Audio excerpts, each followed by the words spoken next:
আজকে আমি রোহিণী নক্ষত্রের 2026 সালের যে সামগ্রিক সময় সেটি নিয়ে আলোচনা করব।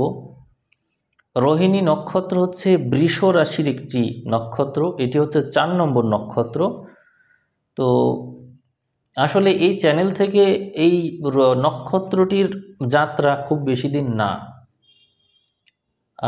দেখলাম আমি খেয়াল করে যে রোহিণী নক্ষত্রের ভিডিওটা সবার চেয়ে বেশি ভিউ অর্জন করেছে, সবচেয়ে বেশি র্যাঙ্কে আছে। এই জন্য আমি 2026 সালের এই রাশিফল দেওয়ার প্রয়োজন অনুভব করলাম।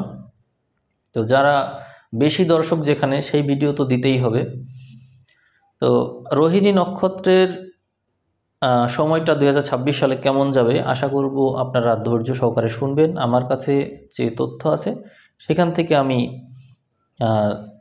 এখানকার তথ্যের সহায়তা নেব, নিয়ে আপনাদেরকে আমি বলবো, আপনারা একটু মনোযোগী হবেন। আমরা শুরু করব হচ্ছে 31 ডিসেম্বর থেকে, মানে জানুয়ারি মাস শুরু হলো, ঠিক ওই সময়ে সম্পদের ঘরে বৃহস্পতিকে আমরা দেখতে পাবো। এখানে রাজযোগকারী গ্রহ কে সেটি আগে আমাদের জেনে নিতে হবে। রাজযোগকারী গ্রহ হচ্ছে আপনার জন্য শনি। শনি রাজযোগকারী গ্রহ হিসেবে একাদশে অবস্থান করবে। 2026 সাল পুরোটা সময় শনি একাদশেই থাকবে। অতএব রাজযোগকারী গ্রহের একাদশে অবস্থান আপনাদের জন্য অত্যন্ত শুভ। তাহলে শনির দিক থেকে কোনো সমস্যা আপনাদের নেই। তাহলে এখন আমরা সামগ্রিকভাবে দেখব শনি যেখানে অবস্থান করছে, অর্থাৎ যার ঘরে, মানে বৃহস্পতির ঘরে শনি অবস্থান করবে, তাহলে বৃহস্পতি আপনার রাশি থেকে, লগ্ন থেকে ভালো কোনো ঘরে আছে কি না। হ্যাঁ, 2026 সালের পুরোটা সময় যদি আমরা দেখি তাহলে দেখব রাশি থেকে বৃহস্পতি দ্বিতীয়, তৃতীয় এবং চতুর্থ ঘর পর্যন্ত যেতে পারবে। তো এইটা কিন্তু আপনার জন্য পজিটিভ একটা সংকেত যে বৃহস্পতি এত ভালো ভালো জায়গায় অবস্থান করছে। তো এখানে আমরা কর্মঘরকে যদি একটু লক্ষ্য করি তো দেখতে পাচ্ছি কর্মঘরের রাহু আছে। এই রাহু দশমে থাকছে, অতএব দশমের রাহু কর্মক্ষেত্রকে বিস্তার করে, নানা বিষয়ে পারদর্শিতা নিয়ে আসে, নানা বিষয়ে কর্মকে ইঙ্গিত করে, একাধিক কর্মকে নির্দেশ করে। তার মানে আপনার কর্ম হবে একাধিক। রাহু দশমে, কর্ম একাধিক, এটি নিয়ে কোনো সন্দেহ করার কিছু নাই, এটা হবেই। আর বৃহস্পতি সম্পদের ঘরে, তাহলে নানান দিক থেকে সম্পদ আসবে। কারণ এই বৃহস্পতি আপনার একাদশপতি। একাদশপতি দ্বিতীয় আছে, রাজযোগকারী গ্রহ একাদশে আছে, রাহু আছে দশমে। শুধু এইটুকু দেখেই বলা যায় যে আপনার একাধিক পথ থেকে আয় হবে এবং প্রচুর সম্পদ আসবে। তবে প্রবলেম হচ্ছে চতুর্থে কেতু। চতুর্থ কেতু থাকলে, আমি আমার অভিজ্ঞতা থেকে দেখেছি, সংসার জীবনে, যেহেতু কেতু শুক্রের নক্ষত্রে, সংসার জীবনে অশান্তি থাকে। এখন অশান্তিটার মূল কারণ হচ্ছে দূরত্ব। আপনি যখন আপনার কর্মকাণ্ড নিয়ে, অর্থ আয় নিয়ে ব্যস্ত থাকবেন, তখন তো আপনি সংসারে সময় দিতে পারবেন না।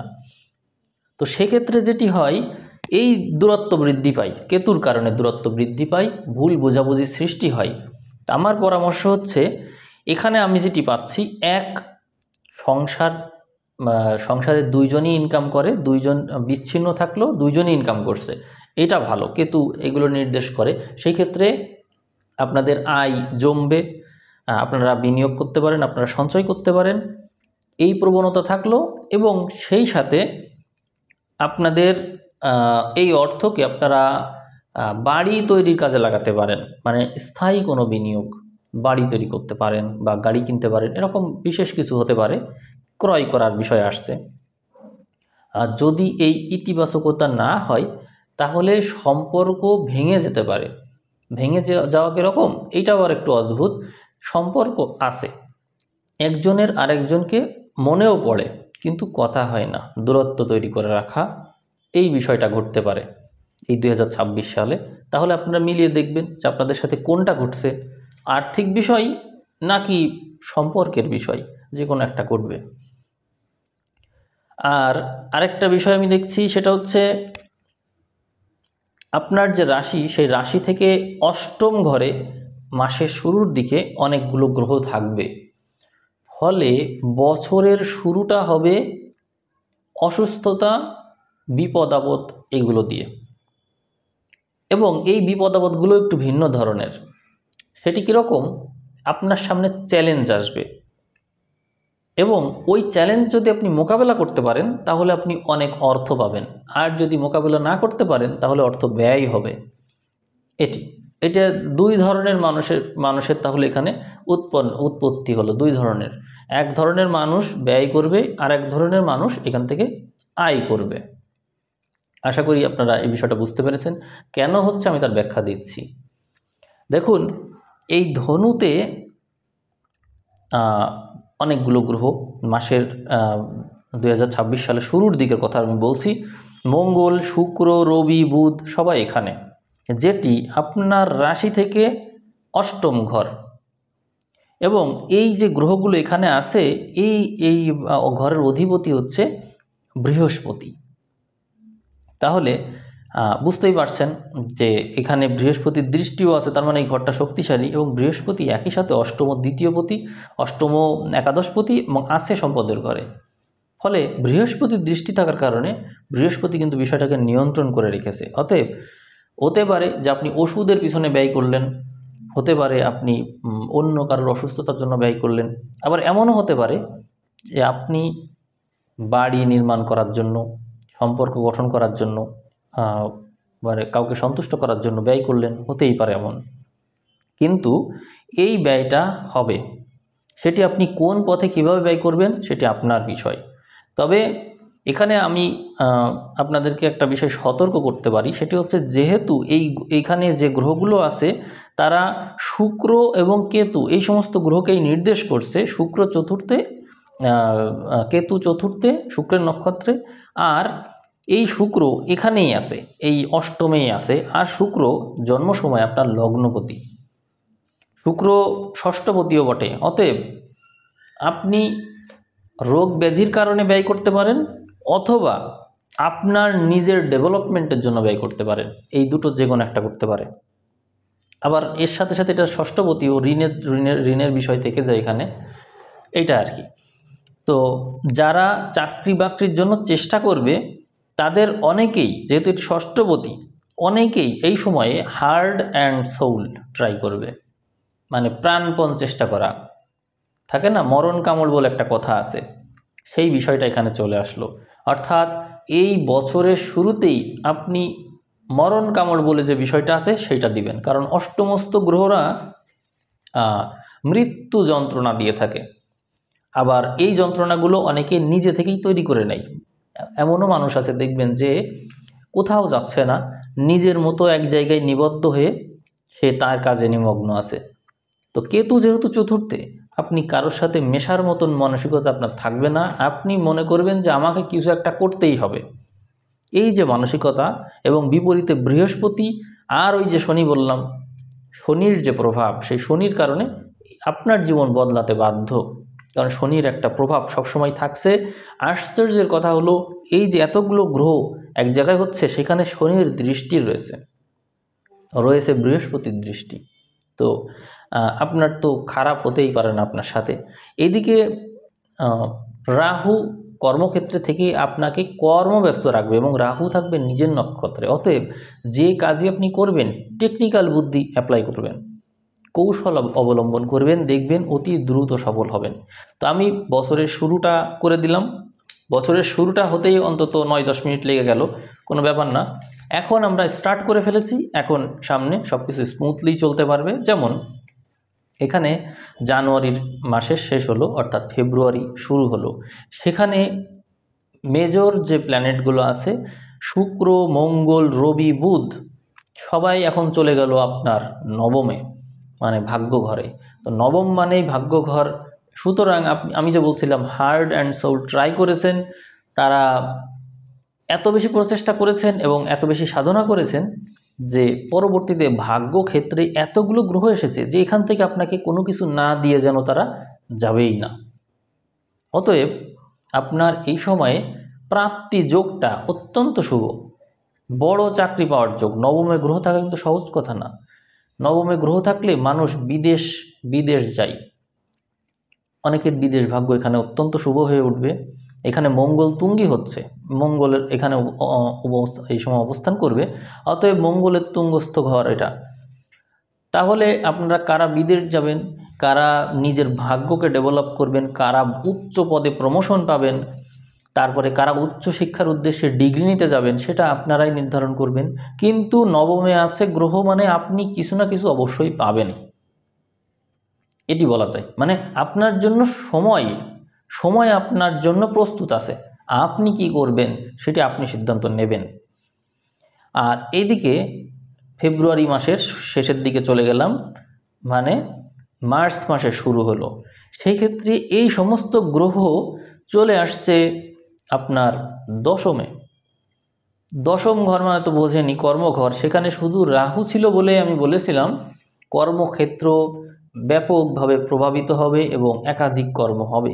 আর সেখানে বৃহস্পতির দৃষ্টি যুক্ত হচ্ছে, তারপরে হচ্ছে সেখানে রয়েছে মঙ্গল, রবি, বুধ, রাহু, শুক্র, এতগুলো গ্রহ। তাহলে বোঝেন কি অবস্থা। অতএব আপনার কর্মক্ষেত্রের বিস্তার এত বেশি হবে যে আপনি কখনো এরকম চিন্তাই করেননি যে এরকমটা হতে পারে। যারা আইটি সেক্টরে থাকবে বা যাদের বিজনেস মেন্টালিটি আছে, অর্থাৎ হাতে বুধ রেখা আছে, এই যে হাতের যে রেখা, এখানে দেখবেন একটা রেখা থাকে, এই যে এইখানে এইভাবে এইখানে একটা রেখা থাকে এরকম করে, এইটা হচ্ছে বুধ রেখা। এই রেখা যাদের আছে, যদি একটা থাকে তাহলে একাধিক বিজনেস, যদি দুইটা থাকে তাহলে তো কথাই নেই, নিশ্চিত বিষয়টা। এবং দুই হাতে থাকলে তো বোঝেন অবস্থা। আবার অনেকের হাতে বুধ রেখা এই যে এখান থেকে এইভাবে থাকে, এখান থেকে এরকম থাকে, কখনো এতটুকু থাকে, কিন্তু থাকে বুধ রেখা। এই রেখা যাদের আছে, আমি যা যা বলছি আপনাদের একাধিক কর্মক্ষেত্র হবে, এটা হবেই। আপনারা লিখেও রাখতে পারেন যে আমি এটা বলেছিলাম। যদি না হয় আপনারা কমপ্লেইন করবেন, সমস্যা নেই, আপনারা বলবেন যে আপনার কথা মেলে নাই। এরপরে অনেকেই বলে যে আমি যেন চাকরি বাকরি বিষয় নিয়ে কথা বলি, প্রাপ্তিযোগ নিয়ে কথা বলি। তো আমি কিন্তু চাকরি বাকরি প্রাপ্তিযোগ এগুলো নিয়েই কথা বলছি। তো এখানে বৃহস্পতিকে আমরা সম্পদের ঘরে দেখতে পাচ্ছি আবারও। তাহলে গ্রহগুলো কোথায় আসলে? গ্রহ আছে মূলত কর্মঘরে, আয়ের ঘরে, সম্পদের ঘরে। তাহলে ভালো না হয়ে যাবে কোথায়? এইবার চলে আসি এপ্রিল মাসের শুরুতে। এপ্রিল মাসের শুরুতে দেখতে পাচ্ছি সম্পদের ঘরে বৃহস্পতি বসে আছে। এরপরে কেতু তো চতুর্থেই ছিল, আগেও ছিল, এখনও আছে। দশমে রাহু, মঙ্গল, বুধ আছে এবং একাদশে শনি, রবি। দ্বাদশে আছে শুক্র। তাহলে কি হবে? এই সময়ে ব্যয় হবে, আয় তো হবেই। আয়ের ঘরে তো গ্রহ আছেই, কর্মঘরেও গ্রহ আছে, কিন্তু ব্যয়ের ঘরে গ্রহ আছে। মানুষ যখন অনেক আয় করে তখন কি সে ব্যয় করে না? এবং ব্যয় যেগুলো করে সেই ব্যয়গুলো শৌখিন জিনিসের প্রতিই ব্যয় করে। এখানে শুক্র কেতুর নক্ষত্রে আছে এবং কেতু চতুর্থে আছে। অতএব নিজের মানসিক প্রশান্তি বৃদ্ধির জন্য আপনি কিছু ব্যয় করবেন। যেমন আপনার শখের কোনো কিছু কেনা বা নিজের ভালো লাগে এরকম কোনো কিছু করা, এগুলো আপনি করে কিছু অর্থ ব্যয় করবেন, এটা দেখাই। এছাড়াও কর্মঘর এবং আয়ের ঘর এবং সম্পদের ঘর কিন্তু বরাবরই শুভই আছে। অতএব আপনি এই যে আমি সময়টা বলছি, জানুয়ারি, ফেব্রুয়ারি, মার্চ, এপ্রিল, ক্রমাগত আপনার জন্য শুভ সময় চলছে। এই সময় যদি আপনি চাকরি বাকরি এই সময়টাকেও আপনি যদি কাজে লাগাতে না পারেন, তাহলে আমি কি বলবো বলেন? আপনারা অনেক সময় ভালো করতে পারেন না শুভ সময়ের অভাবে, কিন্তু সময় তো আপনার পক্ষে। এখন বাকিটা তো আপনার হাতে, তাই না? অনেকেই ফোন নাম্বার ব্যবহার করে নেগেটিভ, ফোন নাম্বার, ড্রেস ব্যবহার করে নেগেটিভ, ফোনের প্যাটার্ন ব্যবহার করে নেগেটিভ, সব নেগেটিভ ব্যবহার করে। আমি যে প্রতিদিন কনসালটেশন করি আর পরামর্শ দিই পজিটিভিটির দিকে যেতে, মেডিটেশন প্রাণায়াম অনেকে করে না, আমি পরামর্শ দিই। তো এইগুলো আসলে জীবন পরিবর্তন করে দেয়। শুধু তো আর দুঃখ করলে হবে না। যারা সমালোচনা করে, পরনিন্দা করে, খালি দুঃখই করে, নিজের জীবনে কত দুঃখ সেটাকে আরও বেশি ভালো করে প্রেজেন্ট করার চেষ্টা করে, এটা করে আসলে লাভ নেই। এর চাইতে চুপ থাকা ভালো, মেডিটেশন করা ভালো। আমি আমি নিজেই তো এর প্রমাণ। আপনাদেরকে আমি পরামর্শ দেবো, আপনারা এগুলো বলা বাদ দেন, এগুলো বলা বাদ দিয়ে এগুলো শোনেন, মেডিটেশন করেন, দেখবেন যে এগুলো সব কেটে যাবে জীবন থেকে। কর্মফল, পাপের ফল আছে তো আমাদের জীবনে, এই জন্য এগুলো আমাদের ভুগতে হয়, কিন্তু মেডিটেশনের মাধ্যমে এগুলোকে রিফ্রেশ করে দেওয়া যায়। এই এই যে কষ্ট, দুঃখ, এর থেকে বের হয়ে আসা যায়। তো এরপরে আমি যদি মে মাসের দিকে আসি, মে মাসের শুরুতে, সেখানেও দেখতে পাচ্ছি আপনার রাশিতে শুক্র, মানে রাশির অধিপতি রাশিতে ফিরে এসেছে। অতএব আপনি এই সময়ে প্রচণ্ড পরিমাণে শক্তিশালী উঠবেন। নিজের নক্ষত্রে শুক্র প্রচণ্ড শক্তিশালী, সম্পদের ঘরে বৃহস্পতি বরাবরই আছে, চতুর্থে আবারও কেতু আছে, দ্বাদশে রবি তুঙ্গি হলো, সাথে আছে বুধ, এবং একাদশে শনি মঙ্গল, এবং দশমে রাহু। এইটা আপনার কর্মব্যস্ততা মাত্রাতিরিক্ত বৃদ্ধি করবে, অনেক অনেক বেশি কর্ম করতে পারবেন আপনি। এবং এখানে যেহেতু চতুর্থপতি দ্বাদশে এসেছে, এবং সাথে বুধ থাকছে দ্বিতীয়পতি, এবং এই বুধ হচ্ছে পঞ্চমপতিও বটে। সুতরাং জীবন সঙ্গীকে নিয়ে অথবা যাকে পছন্দ করেন এরকম কাউকে নিয়ে, সেটা একাধিকও হতে পারে, পরিবার পরিজনও হতে পারে, তাদেরকে নিয়ে ট্যুরে যাচ্ছেন, ভ্রমণ করতে যাচ্ছেন, সেটা বাইরের দেশেও হতে পারে, দেশের ভিতরেও হতে পারে, ট্যুরে যাচ্ছেন। তাহলে আপনি বোঝেন যে আপনার জীবনটা আসলে কোন দিকে যাচ্ছে। তো এখন শুনে আপনার মনে হচ্ছে যে না, এগুলো তো অসম্ভব না আমার পক্ষে, কিন্তু কাজ তো করবেন আগে, কাজ না করে তো আর আগেই কল্পনা করলে হবে না। আমি জাস্ট আপনাদেরকে বোঝাচ্ছি যে সময় আপনার পক্ষে আছে কিনা সেইটার বিশ্লেষণ। এরপরে জুন মাসের দিকে গেলে দেখতে পাচ্ছি বুধ এবং বৃহস্পতি, এখানে বৃহস্পতি নিজের ঘরেই আছে, বুধকে দেখতে পাচ্ছি আপনার ওই বৃহস্পতির সাথেই সম্পদের ঘরে বসে নিজের ঘরে আছে, রবি আপনার রাশিতে আছে, মঙ্গল আছে আপনার দ্বাদশে, এবং শনি একাদশেই আছে, আর রাহুকে কর্মঘরে দেখতে পাচ্ছি, কেতু চতুর্থেই আছে। ফলে একই সাথে এখানে কর্ম করে আয় এবং ব্যয় দুটোই নির্দেশ করে। তবে বৃহস্পতি এবং বুধ সম্পদের ঘরে থাকার কারণে আয়ের চেয়ে ব্যয়ের যে মাত্রা সেটা কম থাকবে, কারণ এই মঙ্গল নিজের ঘরে, দ্বাদশপতি দ্বাদশেই থাকলে ব্যয়ের নিয়ন্ত্রণ আসে। অতএব সঞ্চয়ের ঘরে গ্রহ থাকার কারণে এবং বুধ সক্ষেত্রী হওয়ার কারণে অবশ্যই আপনার এই সময় সঞ্চয় হবে। তাহলে এর মানে বোঝা গেল যে এই সময় আপনি অনেক বেশি সচেতন জীবনযাপন করবেন, আপনি বুঝে শুনে ব্যয় করবেন, এবং এই সময় কোনো বিশেষ কোনো অসুস্থতা বা ভাড়া নেই, যার কারণে আপনার অর্থ জমতে পারছে এবং জীবনে অশান্তিও থাকছে না, এবং উটকো ঝামেলাও এই সময় কিন্তু আসছে না। তাহলে জুন মাসটা কিন্তু ভালোই দেখছি এখানে। এরপরে যখন আমরা জুলাইয়ের দিকে চলে যাচ্ছি, জুলাইয়ে দেখছি মঙ্গল আপনার রাশিতে প্রবেশ করলো, তারপরে রবিকে দেখছি সম্পদের ঘরে, এরপরে প্রচেষ্টার ঘরে অনেকগুলো গ্রহ, শুক্র, বৃহস্পতি, বুধ এরকম আছে, এবং রাহু বরাবরই দশমেই আছে, শনি আছে একাদশে। এই মঙ্গল রাশিতে থাকার কারণে আপনার মধ্যে তেজ বেড়ে যাবে। এই মঙ্গল হচ্ছে সপ্তমপতি এবং দ্বাদশপতি। অতএব আপনি ছোটাছুটি করবেন, দৌড়াদৌড়ি করবেন, এবং আপনার যে জীবনসঙ্গী সে আপনার উপর নির্ভরশীল হয়ে পড়বে। যদি অবিবাহিত থাকেন তাহলে বিবাহ করার পসিবিলিটি অনেক বেশি।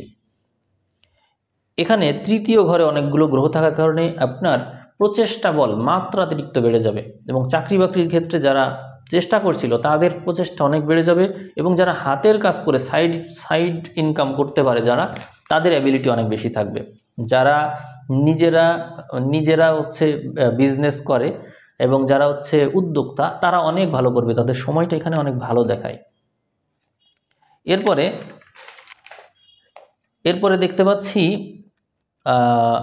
আগস্ট মাসের দিকে গেলে মঙ্গল রাশিতে আছে একইভাবে, সম্পদের ঘরে বুধ, তারপরে আপনার প্রচেষ্টার ঘরে বৃহস্পতি এবং রবি, এখানে বৃহস্পতি তুঙ্গি আছে, এবং শুক্র কেতু চতুর্থে। অতএব সংসার জীবনে অশান্তি হওয়ার প্রবণতা নির্দেশ করে, যেহেতু এই শুক্র এবং কেতু চতুর্থে এবং রাশিতে বুধ, মানে আপনার জীবনসঙ্গীর সাথে আপনার একটা ভুল বোঝাবুঝি হবে। এই ভুল বোঝাবুঝির কারণে আপনি একটু করবেন, তর্কাতর্কি হতে পারে আপনার। এবং বৃহস্পতি যেহেতু তৃতীয় আছে, সাথে রবি আছে, মানে আপনি কথা যখন বলবেন কাউকে ছাড় দিয়ে কথা বলবেন না, মানে ন্যায়ের পক্ষে থাকবেন, যাই বলবেন উচিত কথা বলবেন। আপনি তো জানেনই সংসার করতে গেলে অনেক সময় মিথ্যা কথাও বলতে হয়, অনেক সময় অভিনয় করতে হয়, কিন্তু এই সময় আপনার ভিতরে এরকম কোনো বৈশিষ্ট্যই থাকবে না।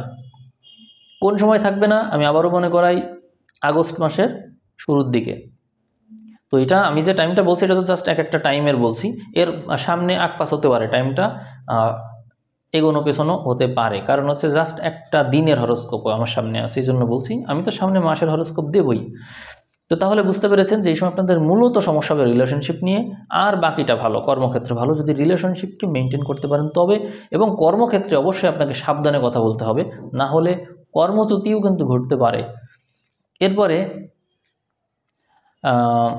সেপ্টেম্বরের দিকে গেলে দেখতে পাচ্ছি গ্রহগুলো নিজের ঘরে চলে আসছে, যেমন বৃহস্পতি তুঙ্গি হলো, মঙ্গল সম্পদের ঘরে বসলো, তারপরে হচ্ছে আপনার যে চতুর্থ ঘর সেখানে চতুর্থপতি নিজে আসলো, সেখানে রবিও আছে, বুধও আছে, কেতু আছে। অতএব জীবনের ভারসাম্য এখানে এসে বৃদ্ধি পাবে এবং এখানে বাড়ি করার প্রবণতা বৃদ্ধি পাবে।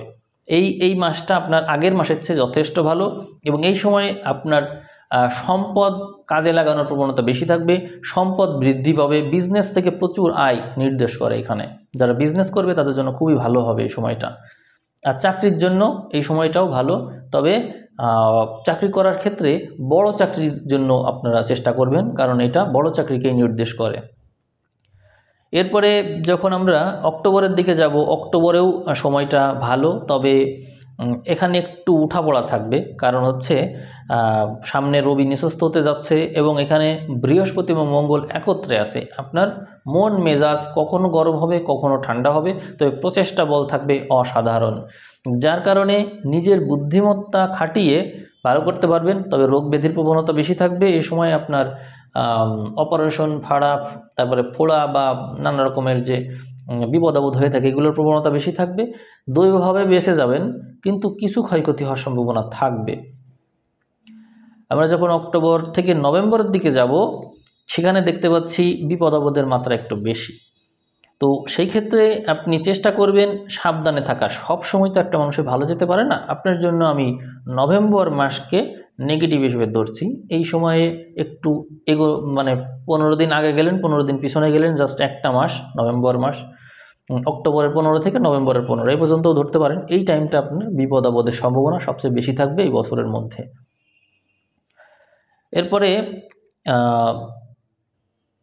ডিসেম্বরের দিকে যাব, তবে বলি যে চাকরি বাকরির ক্ষেত্রে কিন্তু নভেম্বর মাস আবার ভালো। নভেম্বর মাসে আপনার রোগ ব্যাধির প্রবণতা বেশি, আপনি অসুস্থ থাকবেন, ঠিকমতো হয়তো কাজ করতে পারবেন না, প্রচেষ্টা করতে পারবেন না, কিন্তু যদি পারেন তাহলে কিন্তু ওই সময় আপনার কর্মসংস্থানের জায়গাটা খুবই ভালো রয়েছে। তবে বিজনেস ভাগ্যটা দুর্বল থাকবে এই সময়। এরপরে আমরা যখন ডিসেম্বরে চলে যাব তখন ডিসেম্বরে দেখতে পাচ্ছি গ্রহ নক্ষত্রের পজিশনে একটু পরিবর্তন এসেছে, মানে একটু ভালোর দিকে গেল। এই ক্ষেত্রে চতুর্থপতি সপ্তমে যাওয়ার কারণে সংসার জীবনের যে অশান্তিগুলো ছিল সেগুলো আস্তে আস্তে দূর হতে থাকবে এবং সম্পর্ক আস্তে আস্তে ক্ল্যারিফাইয়ের দিকে যেতে থাকবে, আস্তে আস্তে ভালো হবে আর কি, বোঝাপড়া ভালো হবে। আর একেবারে শেষের দিকে দেখতে পাচ্ছি সম্পর্কের ক্ষেত্রে বড় ধরনের ইতিবাচক পরিবর্তন, অর্থাৎ এই যে 2026 সাল, এই 2026 সালের একেবারে শেষ ভাগে রাহু কেতু অক্ষ পরিবর্তন করে ফেলবে। ফলে রাহুকে আমরা নবমে দেখতে পাবো এবং কেতুকে দেখতে পাবো তৃতীয় ঘরে। এইদিকে বৃহস্পতিও তার ঘর পরিবর্তন করবে। বৃহস্পতি এই ডিসেম্বরে ঘর পরিবর্তন করে সিংহতে চলে আসবে, সেখানে মঙ্গল থাকবে। মঙ্গল বৃহস্পতি একত্রে থাকা খুবই ভালো। সেই ক্ষেত্রে রবি এবং বুধকে আমরা অষ্টমের দেখতে পাবো। ফলে সংসার জীবনে অশান্তিও থাকবে, শান্তিও থাকবে, কিন্তু যারা আধ্যাত্মিকতার চর্চা রাখবে তারা এই যে ষষ্ঠ অষ্টমের গ্রহের একটা শুভ প্রভাব পাবে। এই সময় যারা মিস্টিসিজম বা আধ্যাত্মিকতাকে জীবনে গেঁথে নিতে পারবে তারা অবশ্যই এই সময় ভালো করবে। আর এই সময় ধর্ম অধর্মের যুদ্ধ হওয়ার সম্ভাবনা বেশি আপনার ভিতরে, অর্থাৎ আপনার ন্যায় এবং নীতি প্রভাবিত হবে। আর যদি ধর্মজ্ঞান বৃদ্ধি করতে পারেন তাহলে আপনার মধ্যে দুর্নীতি করার যে টেন্ডেন্সি সেগুলো অনেক কম থাকবে। আমি রাশিফলে যতটুকু বিষয় বলতে পারলাম, সময় অনেক হয়ে গেল, প্রায় 25 মিনিট হতে গেল। আমি চেষ্টা করেছি আমার দিক থেকে যতটুকু সম্ভব বলার। আপনারা মাসের রাশিফলগুলো তো অবশ্যই পাবেন। তো শেষ পর্যন্ত ধৈর্য ধরে দেখার জন্য আপনাদেরকে অসংখ্য ধন্যবাদ। পারলে ভিডিওটা আপনাদের যে নক্ষত্রের মানুষ আছে তাদের কাছে শেয়ার করার চেষ্টা করবেন, যাতে করে বরাবরের মতো ভিউটা আগের মতো আসে, যাতে করে আমি সিরিয়ালে আপনাদের ভিডিওটা সবসময় আগেই দিতে পারি। সবাই ভালো থাকবেন। আজ এ পর্যন্তই। ধন্যবাদ।